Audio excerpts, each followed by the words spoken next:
Hello everybody, RJ from Game News USA here, and today we're doing another retrospective. It's a series that you all seem to enjoy, and we're going to be doing it on many different gaming YouTubers or figures in gaming, developers, publishers. We're going to go over plenty of people, and this may seem unexpected, but today we are going to be doing a deep dive into JKB, Jason Hooft, who I will just simply refer to as Jay, who is a rising star in the YouTube community, although you may be surprised to learn he's been around for quite some time. And we're going to go over his career, the peaks, the valleys, and the controversies. So, before we get into it, please remember to hit the subscribe button. Thank you all for being here. I really appreciate it. In the background, we will have music playing from A Link to the Past, which I believe Jay has on numerous times. Said is his favorite video game of all time. If I'm wrong, please correct me. I will try to be making this as truthful and honest as I possibly can. Mistakes do happen, I am only human, so bear that in mind. A lot of the info I got will be coming from an interview that Jay did with the University Press, a newspaper at Lamar University. We're going to go over the questions they asked him and his answers, and we're going to go over his history with 3KB. We're going to go over his falling out with his former employer, who Review Tech USA as well, who I've already done a retrospective on, because his downfall has been quite something to see. But as his downfall happens, we must talk about Jay's rise, and Jay has had quite a rise. But where did it begin? We're not going to get too much into detail about Jay's personal life or what he did before he started his YouTube career. That stuff is not easily accessible online, and therefore I don't find it privy to be discussing particulars. I will say he was born on February 17th, 1981, and he lives in Canada, born and raised. So, with that being said, where did our first public appearance of Jay come from? Well, he's a Canadian game and film reviewer who produces content on his YouTube channel, JKB, which currently has about 62,000 subscribers. Jay started his career with his friend, Michelangelo, in 2009, with his premiere video being a review of the original Paranormal Activity, if you remember that movie, which amassed 10,000 views overnight.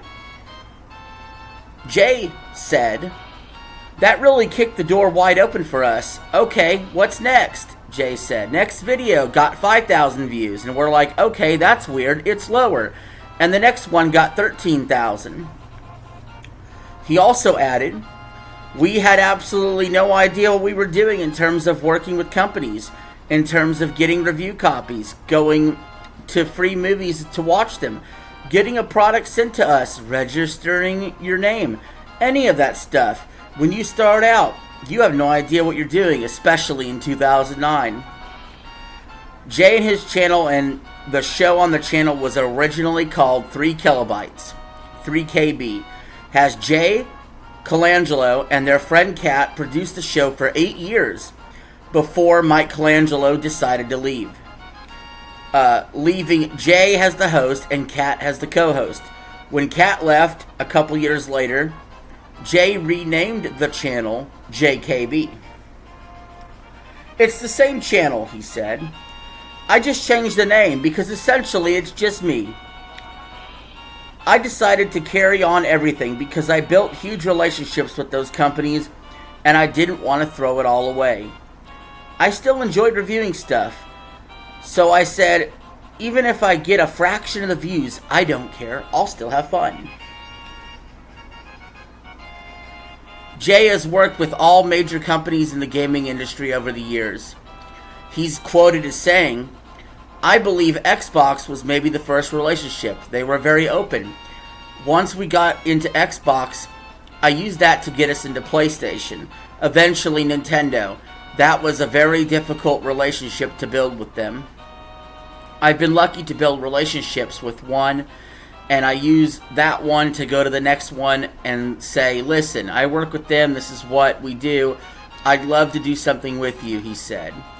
Jay has also worked with film companies, some of which right now are being threatened by his former employer, Rich Review Tech USA.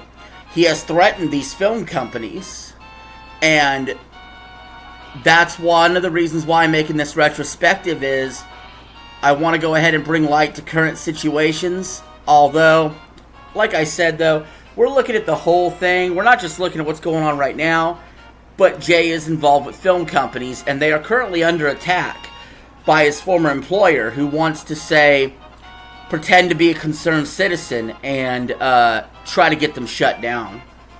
And that is very concerning. Well, more on that later. Jay said, I have worked with Cineplex, which is the #1 theater chain in Canada. I was the on-screen host before the film would start, and I'd be talking about video game stuff before the movie started. Interesting. Jay also went to premieres for horror movies and smaller indie companies. He hosted a second YouTube show where he talked about horror movies. He continues to review products, whether it be products he buys himself or products that are sent to him. I've technically been paid by some of the companies to do sponsorship videos or stuff like that, he said. Samsung would reach out and say, we have a new monitor. Do you want to do a video on it? And because I was a huge fan at the time, I said, sure. Why wouldn't I do something like that?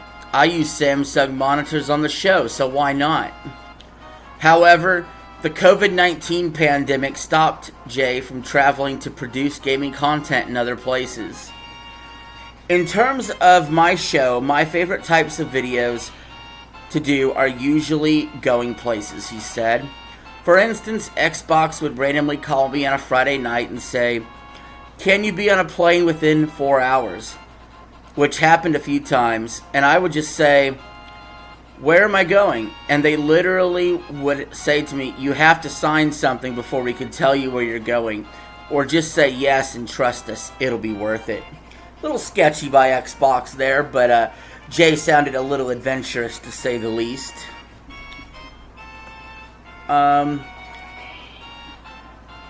Jay got to go to an Xbox One launch party in Vancouver, for example.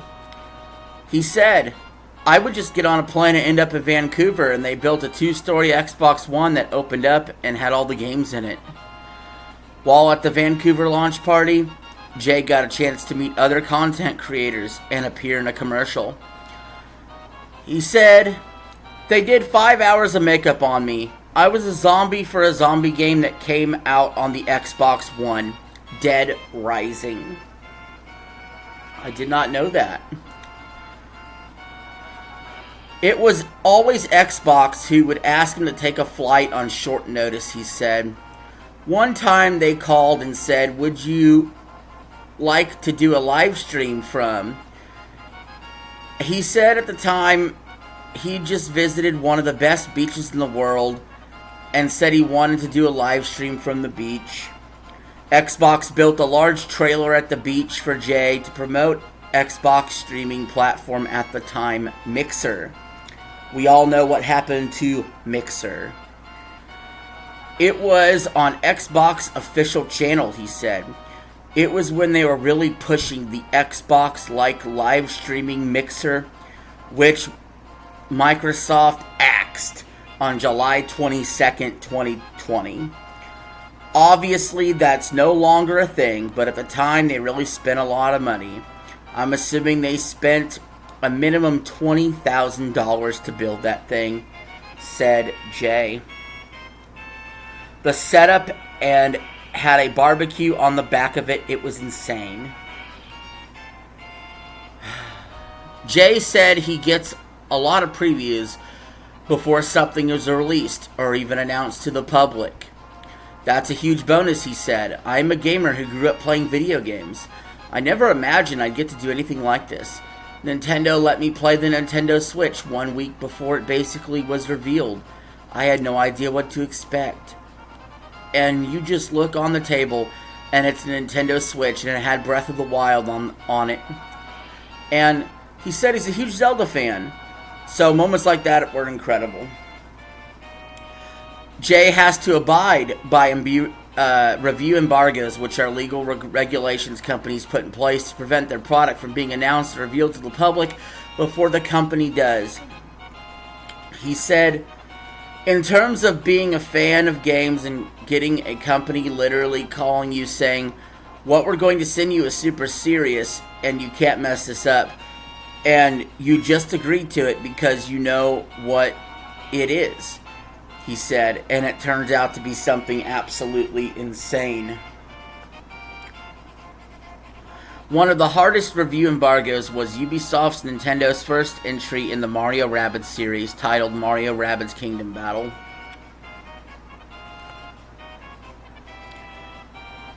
I played that game for 2 years before anyone knew it existed, he said. I went into the studio. It was one of those moments that I was batshit crazy. Jay couldn't say anything for 2 years about it, or he would face great consequences.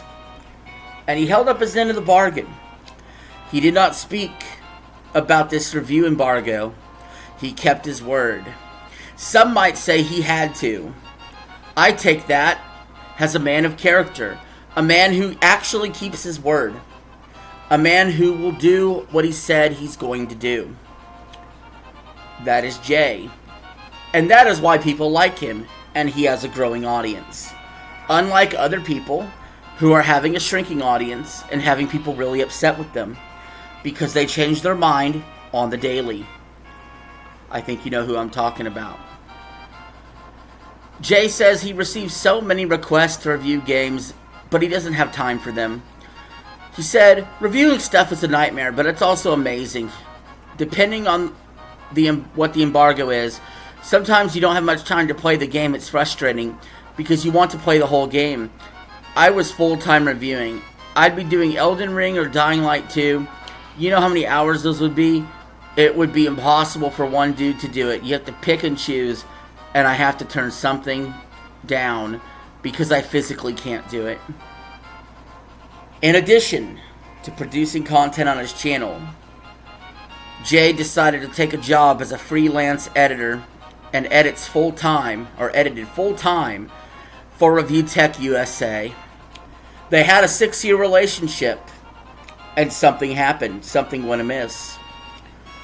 You see, at some point, Review Tech USA decided he no longer needed Jay.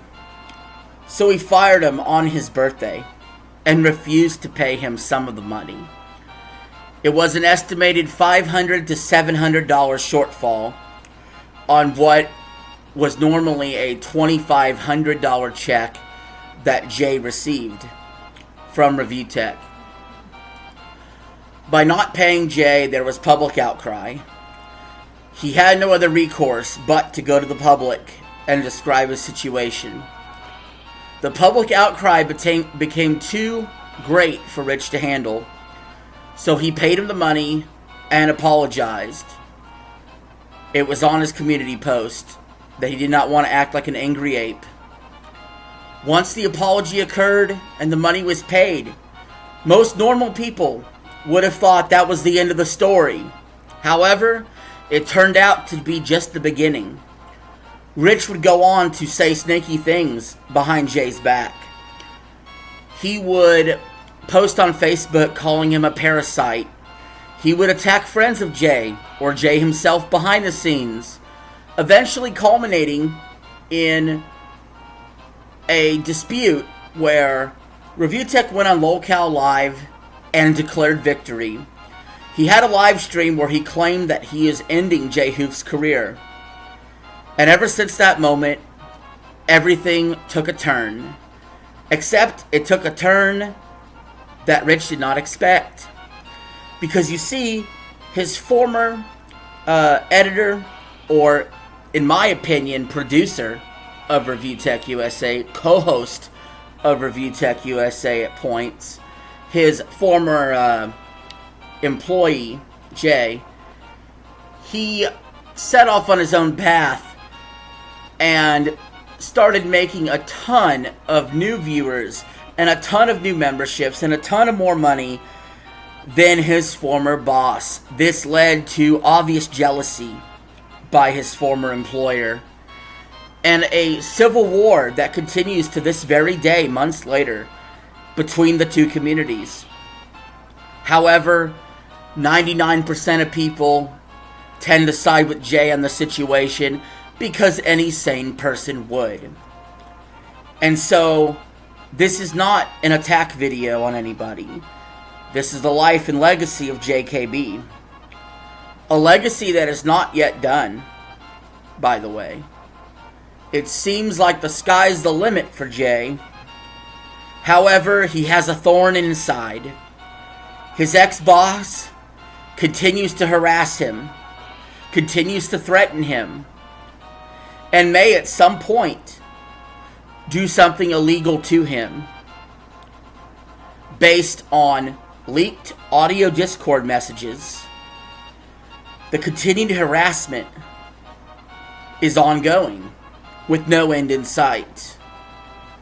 I'm not sure where we go from here, or what kind of dark turn or hopefully happy ending we get to resolve the situation.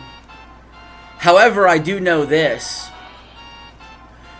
JKB is now a full-fledged YouTuber that's getting the attention he deserves on his own. He spread his wings to fly and has created an audience that indeed loves his content. And that's what any content creator should want to do. And if anybody were to have a problem with that, then they could shove off. Because none of that matters. The relationship between content creator and audience is paramount when it comes to providing entertainment and giving a place for escapism. No one wants to hear the ramblings of a depressed, angry, bitter man. They come to a place to enjoy and have fun. And I believe Jay's provided that for the YouTube community as a whole. So, go check him out. And hopefully, this retrospective will give you all some clarity and insight into where Jay came from and where he's going. And until the next time, I'll see you all later. Peace. I'm out.